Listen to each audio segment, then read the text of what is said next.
The top 5 best heroes in Marvel Rivals to elevate your gameplay experience through winning and also having fun, which is the core value of playing any game. Always have fun, that is the goal. And I'll provide my tips and tricks on how to play these heroes. So make sure you listen carefully and don't skip ahead because there's a lot of information that you'll be needing in order to play these characters. And with each character that we do mention, make sure to check out their full video as well, which will be linked in the description and the top right card if you want to see more about that character to understand it even further. Don't forget to tell us your tips and tricks about the characters you're playing in the comment section down below. But before we do get into this video, I'll be giving away a luxury battle pass to one of you lucky people watching this video. We will be doing this daily, so make sure you are subscribed, you've liked the video, you've commented in the comment section down below, and share this video with a friend. Also follow us on Instagram at BloodThirstyLord Reels and follow our TikTok at BloodThirstyLord. We'll be announcing the winners daily on our Discord, so make sure to join that as well, linked in the description below. So let's start at number 5, that is Cloak and Dagger, a strategist that is a very aggressive support. Dagger, being the female variant of this character, does give the benefit of healing to herself and her team, and she's more supportive in that role. And when you transfer into the male variant, being Cloak, you get the benefit of doing high amount of damage and having a chances to ambush or escape much easier, while also increasing your DPS as a team towards a single target or multiple targets with the Terror Cape. And with this character, you are provided with the chances to respond to the situations that are occurring in the environment of Marvel Rivals. Maybe it's a negative situation for your team's about to lose, well, I'm healing them. Maybe my team's winning and we're doing so much damage already, guess what, I'm doing more damage with my team to make sure we get those guaranteed kills. So we can end up finishing the mission and winning the game as quickly as possible. And once you get consistently good on this character, Cloak and Dagger, your outputs will always be good as well, because it just favors it quite a lot. So your goal as Dagger is to heal your teammates whenever you can with her basic attacks. Once they start to get low, chuck your area effect of healing and your healing booster ability into your teammates to make sure they get the most healing possible. First the healing booster, then into the healing area effect of the volley of daggers. Keep that in mind when trying to heal your teammates, that's the combo you want to use. In your Cloak form, and you want to do as much damage as possible, up close personal, place the Terror Cape on the enemy. That will make them vulnerable, and they also get narrow sight, which means they can't see much around them, and then you can increase damage towards them. So then just keep continuing with your base attacks as Cloak, and you'll be able to kill that opponent.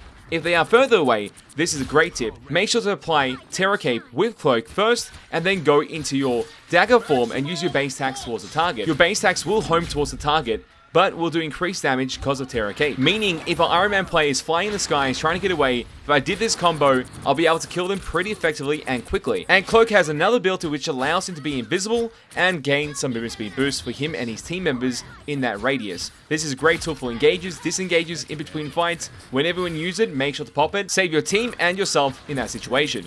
The best Cloak and Dagger players are able to switch on the fly continuously between both states in order to reach the desired outcome they need in that situation, so keep that in mind. At number 4, everyone's lovable but hateable shark, Jeff the Land Shark. This is a very strong strategist, and it's not even a joke how strong he actually is. The potential of this character to exceed and be very good at it is easily reached and can be even mastered pretty darn quickly. Naturally, this character is a pest. He's able to move around a lot through his underground submerged mode, where you can just go around anywhere and passively heal. In this state, you're very slippery, you're very hard to kill, and you're gaining health continuously, making you better than the majority of the characters in the game single-handedly just because of that one factor. But then he can also heal his teammates pretty easily with his healing beam. He can do damage through his spit as he spits bubbles towards targets. And then he's also got these healing orbs, which increase the healing boost towards targets that you are healing, your teammates. And you go into your healing beam right after it to give them major heals quite easily. And then his ultimate, the biggest game changer, where he's able to go and grab everybody. I'm saying everybody. All players were in a point, and they'll have to hold down a point, and you just went there with the ultimate. You capture everyone, be able to spit out the allies, and then spit out the enemies in any point. And usually what ends up happening, people are trying to jump off maps to eliminate themselves and the whole entire enemy team by doing so, or split them out and get a couple of kills while others are not there. But this is a game changer because you can get people off the point where you can win your games quite easily, because it is OT with being overtime, and if there's no enemies on the point, you automatically win. So that's just the benefit right there. But it just allows for things to be in your favor because you put the enemies into a timeout, which is so goated in a game like this. And that leads to a situation where there's maybe a 6v3, and then the other 3 members are with bloody Jeff the Shark just chilling. That's what ends up happening. That's why he's so strong. And your goal as this character is to always be healing your teammate. Chuck a healing orb, set up some healing orbs on the retreat just in case your teammates get jumped. you want your teammates to be safe. And then from there, be ready to heal them. And if you do get jumped, go submerge yourself, delay the enemy that's trying to chase you as you continuously jump out to heal your teammates and go back into being submerged, and then just swim away like it's nothing. That's the best part about this character, and his DPS is no joke. If you have Lunar Stone on your team, which is a team-up functionality, you get ice damage on your attack. And when you do have that, it applies a slow as well towards the target, which means you can do some crazy area effect and slows with this character as well. So he's pretty much good in every department. And now at number 3, we have Moon Knight. This character, my god, is it very sleeper until it starts activating and people understand how to actually use it properly. It is crazy in damage. I'm telling you, the damage starts going absolutely nutty when it's in the hands of a good player. So Moon Knight's basic attack is able to bounce between targets, which means if you hit one target, the damage will bounce to another, which means you get damage on that target as well. And with his Unk ability, what ends up happening if you place it in a certain area, maybe around a corner, maybe behind the enemies, as you're hitting the Unk, it will bounce towards an enemy target automatically, pretty much giving you aimbot. So you don't have to lead your shots or anything, just hit where the Unk location is or the radius, and they'll automatically hit a target in the area no matter what. So that's how he gets the majority of his damage output with the character overall in team fights. It's just so strong. But alongside that, you have the pulling functionality of the Unk's location. So if the first impact of that location, it will pull enemies in. You can combo that into just doing more damage with your base attacks, or even with your ultimate, which your ultimate is an area effect, and it takes a large area. You want to make sure you use your Unk into the ultimate, or ultimate into Unk to push them to the center in order to get the most damage on those opponents to hopefully eliminate them. And if they somehow survive, use your enhanced ability attack in order to do more damage to those opponents in order to eliminate them. So that's the aggressive side of Moon Knight. But if you want to play more defensive and use your mobility to your advantage, that is going to change your playstyle quite a lot, and in a favorable way. Moon Knight has the ability to double jump, glide, and also has a grapple pull effect with one of his abilities, as he grapples to the surface and that will pull him to that direction. And there's also tech on this as well. If you pull towards your feet or towards the ground that you're standing on, you actually jump up, and it's a major distance into the air. It looks like it's intended, but there was nothing disclosed in the abilities of the character, but it's there, so make sure to use it. If you want a quick escape to get away from an opponent, then enter your double jump or your glide functionality and escape from the opponent as they try and chase you, but usually too far away or too ahead of them, and they can't do much about it. So you get a free escape and then go into more damage output with the rest of your aggressive kit. And if you team up with the character that we mentioned at the very start of this list, at number 5, Cloak and Dagger, Moon Knight does have accessibility to invisibility in a circle area, which he's able to cast, be completely invisible in the area, and do his attacks as he does towards enemies, which gives him another addition of defensive tactics within his kit. So we've talked about 2 strategists, 1 duelist, and now let's move on to the Vanguard. At number 2, that is Venom.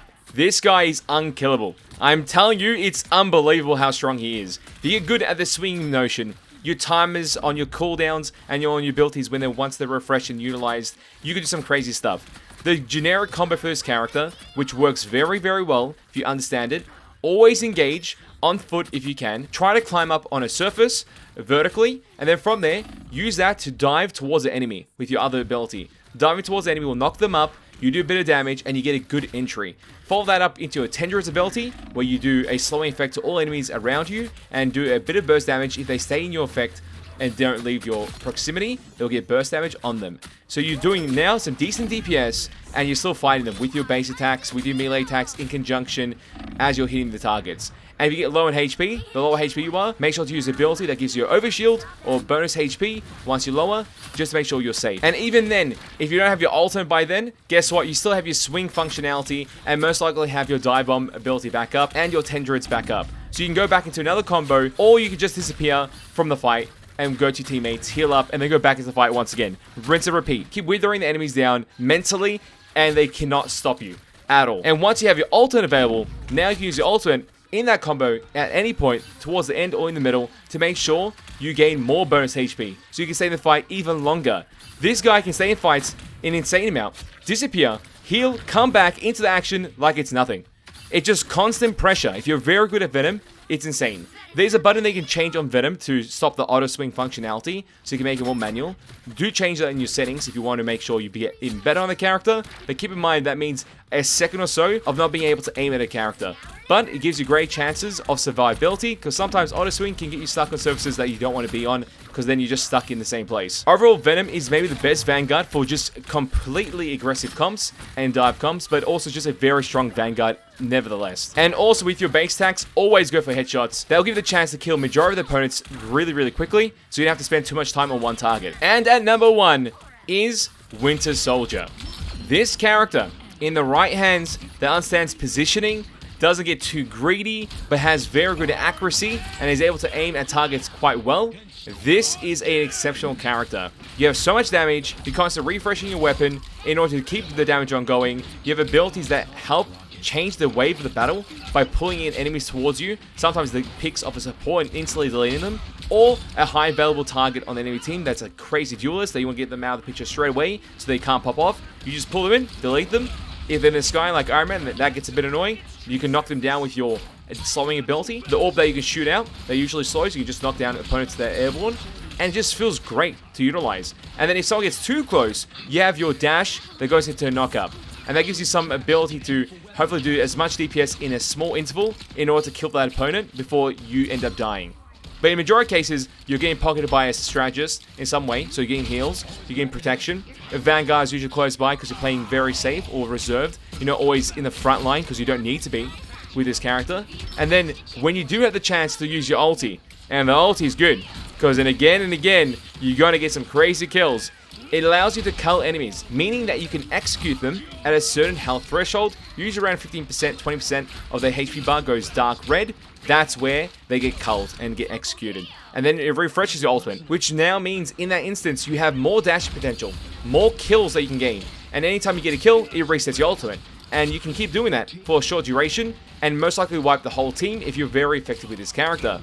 That is why he's number 1. Just the potential to eliminate the whole enemy team. If you're very good at this character, just takes mastery, and that has a high skill ceiling to it, you will get the rewards of being a good Winter Soldier. And with this character, for any new player that's trying to pick it up, always lead your shots. I know that's been kind of difficult, but you have to lead your shots just by a bit into the direction of the enemy's movement, because it won't land any other way. It's not hit scan, it's a bit of like a heavier projectile, so you gotta lead into it. And always use the ability in order to reload your gun between its animations. But that's our top 5 list. We had Cloak and Dagger, Jeff, Moon Knight, Venom, and Winter Soldier. But what's your top 5 list? What are the favorite characters you're enjoying? What are the characters that you think are too strong? I'd love to know in the comment section down below, with some tips and tricks based on those characters as well that you've learned through your own experiences. It will help others in the chat as well. As always, mates, it's been a pleasure, and I'll catch you mates next time. Bye-bye.